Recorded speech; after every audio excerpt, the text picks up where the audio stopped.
getting into a vicious circle. So let us look at what is e-governance. This is a very simple definition which I am putting up on the slide now. There's I think a few seconds delay what comes on the webinar. Yeah, it is up now. It is, the definition says that it is the transformation of government to provide efficient, convenient, transparent services to the citizens and businesses through ICT, through information and communication technologies. So the focus, if you look at, are those the colored words which talks about transformation, and efficiency, convenience to the citizen, transparency, and to whom? Citizen and businesses. So the essence is what we call in industry BPR, business process reengineering. In government, we coined a new word, we call it as GPR, government process reengineering.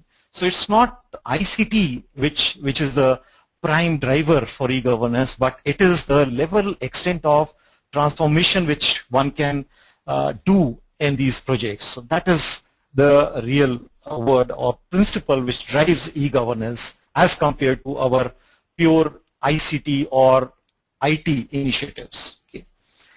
There have been a lot of transformation, good stories in India, and we have seen over years since 2000, we have been looking at lots and lots of initiatives across the state governments, across rural level, through NGOs, through state governments, through industry.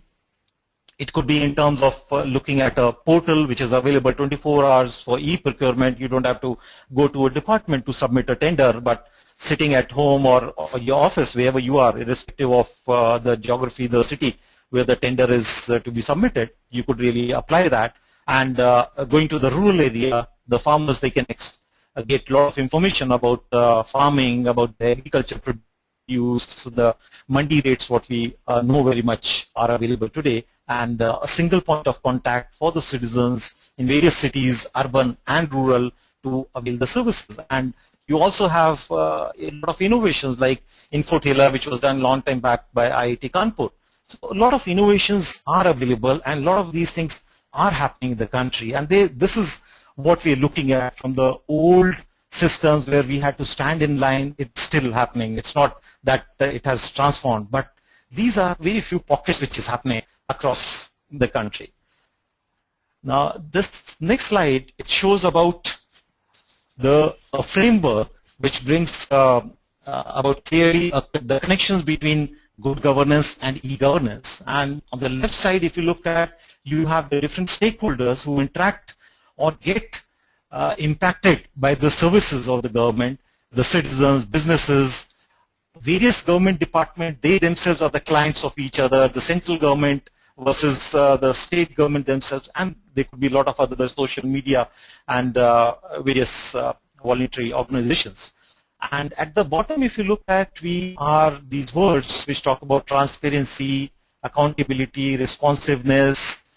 All these are prime principles of good governance. It's nothing new which we are talking about. But e-governance is something which can really bring about a transformational change and an enabler in terms of making this happen. Okay, I'm just moving to the next slide. It's slow. Yeah.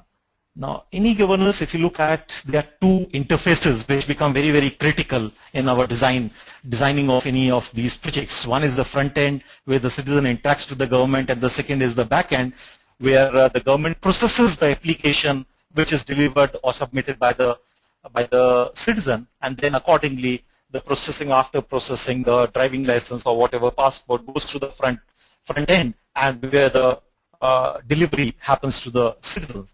So these are the two prime interfaces which are very, very important end-to-end. That's what we are talking about. Transformation end-to-end. It's not only we just put computers in the front, but at the back, we still take the same amount of time to process. So it is an integrated effort approach which we are looking at in e-governance. And when we design, you look at four pillars, four critical pillars in the design. The first pillar is the processes. You have to re-engineer, you have to change the old processes, bring in legal amendments. Second pillar talks about people, that is change management. How do you manage the resistance? Employees have been, government people have been working for years, so why should I change? Why should I do this? There will be a lot of various intermediaries whose work would be affected. So that's a major component, major part in this whole transformation, handling people. And the third is the technology. How do you look at the scaling up of the technology, security aspect, more and more online services are available, then the security, the risks for getting people, unwanted people onto these online services, the hacking and all those things get into an issue. And the fourth important is in terms of resource. When we talk of how do you sustain the project, in terms of the business value, in terms of the business model, the revenue model. So who funds and for how many years? Can these initiatives become self-sustainable? Can they become their own revenue generated initiatives? So how do you make that happen? So these are the four key pillars, and around these four pillars, what we really need to answer in our ultimate design are these four questions. The first is the most important when we talk about what ultimately we want to achieve out of this initiative. And many times we say that we'll put up so many thousands of computers, we'll develop a ERP, we'll develop maybe a COTS or a bespoke model, or we'll put in so much of network connectivity will happen. But these are all what we really look at as outputs. So what is the benefit? What is the net outcome of these initiatives? That has to be very, very clear.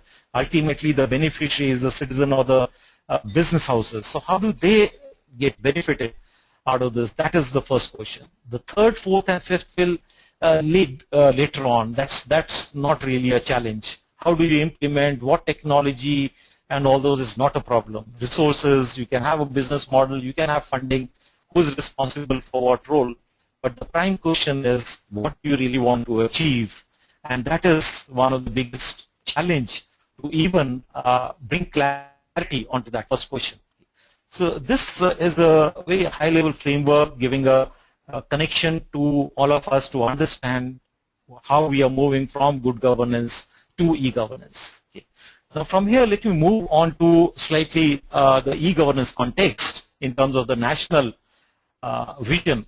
And in India, we have a national e-governance plan. It's called by NGP, and this is a flagship e-governance program of Government of India approved by the Cabinet in May 2006, and it comprises of around 31 mission mode projects, which are the most important initiatives which cut across the central government, state government, or the local governments, and where there's a large interface with the public, with the business community, or internally within the government itself.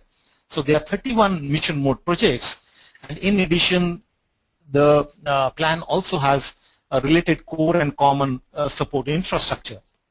And if you look at the definition, the vision statement, it's simple, and it brings out all the words which you have been talking about as principles of good governance. You're talking of all government services, locality, his locality, common service outlets. We are talking of let department not work in silos, but let one outlet serve for multiple departments. Okay, so that is where we're looking at.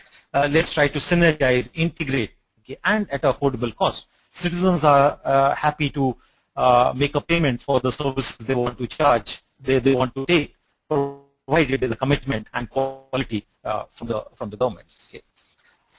This is another interesting survey, the recent survey which was done from annual survey done by United Nations, and India's global ranking in this global survey 2012 stands at 125 out of 193 countries. Now that is quite surprising, maybe to some of us.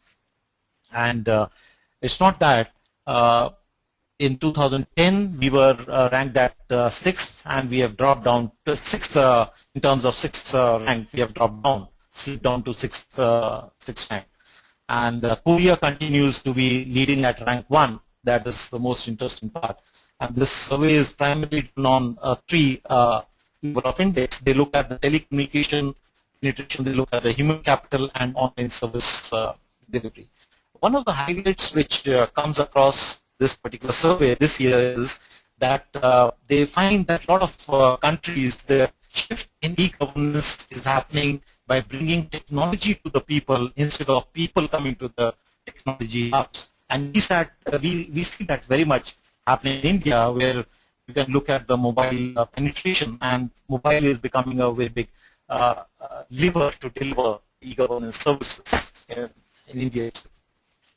But these are very few. There are very few examples which one could really bring about, which are very much visible across the country.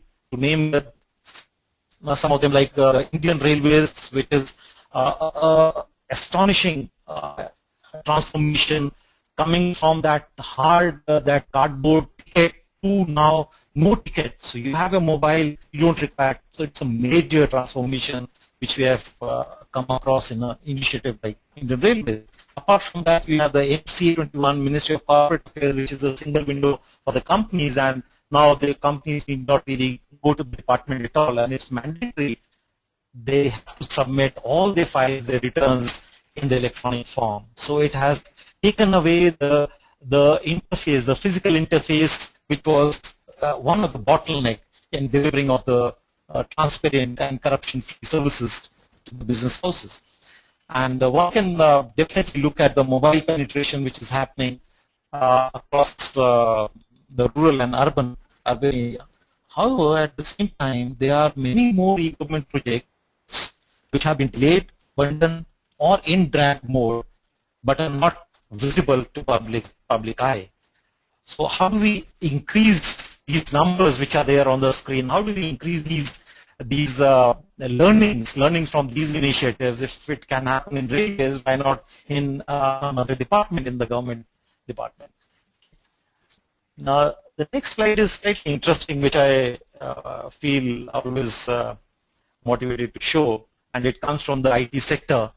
IT people would have seen this, and here we talk about why the projects fail. Primarily, if you look at the wish list or the scope of work is huge. Okay, so wish list is we want the moon. Okay, but we don't really provide much budget.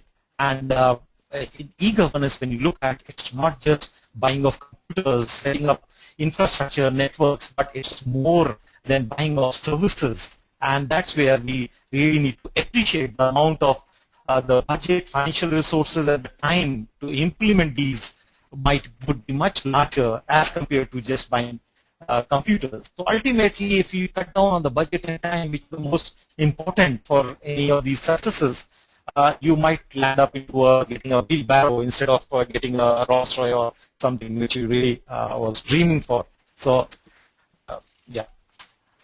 Now we move on to looking at what is the e-governance life cycle, project life cycle. Okay. How is it different from our